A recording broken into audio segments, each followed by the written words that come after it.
Hasinur, Mexico তো knockout পর্ব নিশ্চিত করে ফেললো এবং কতটা সম্ভাবনা দেখছেন সামনে এই দলটার সঙ্গে? কানাডা এতটা ডমিনেট করলো কাতারকে, সুইজারল্যান্ডের বিপক্ষে শুরুর ম্যাচ তো তারা ড্র করেছিল এবং কানাডা ড্র করেছিল বসনিয়ার সঙ্গে, তো তারা 6 গোল দিল কাতারের জালে। সব মিলিয়ে কেমন ছিল ম্যাচগুলো? হ্যাঁ, দারুণ উপভোগ্য ছিল এবং আমার মনে হয় মেক্সিকো নকআউট পর্বে তো যাবেই। 32 থেকে তারা যদি তারপরের ধাপে এগিয়ে যায় অবাক হওয়ার কিছু থাকবে না, কারণ মেক্সিকো দলটা ভালো শেপে আছে, ছন্দে আছে, তাদের ফর্মটাও ভালো, কোচের ট্যাকটিক্সও ভালো এবং সেই সাথে হোম সাপোর্ট তো আছেই।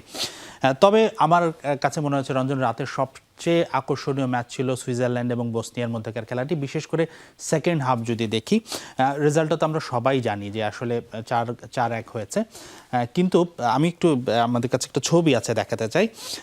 যে ভদ্রলোকের ছবিটা আমরা এখন দেখব, এনার নাম হচ্ছে ইয়াকিন। ইনি হচ্ছে সুইজারল্যান্ডের কোচ, ইনি কালকের ম্যাচের মাস্টার টেকনিশিয়ান ছিলেন।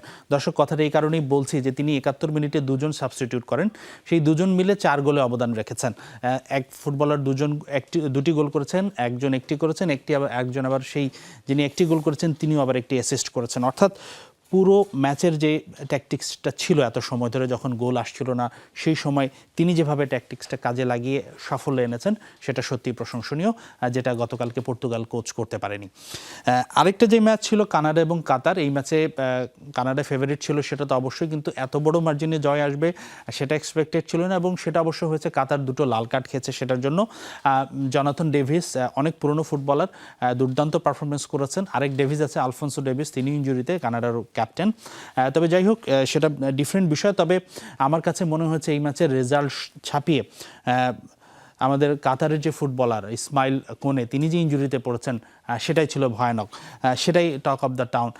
আমরা যদি ছবিটা, নিশ্চয়ই দর্শকরা অনেকে দেখেছেন তার পাটা কিভাবে বেন্ড হয়ে গেছে। খুব সম্ভবত আমরা যেটা জানতে পেরেছি 2টো ফ্র্যাকচার হয়েছে। তিনি দেখার পর আসলে তিনি নিজেই অবাক, বিশ্বাস করতে পারছিলেন না এই অবস্থা, এবং তার পা দেখার পর যেই কাতারের যেই ফুটবলার তাকে ফাউল করেছিলেন, তিনি মাঠে ইসমাইল কোনের আগে তিনি কেঁদে ফেলেছিলেন।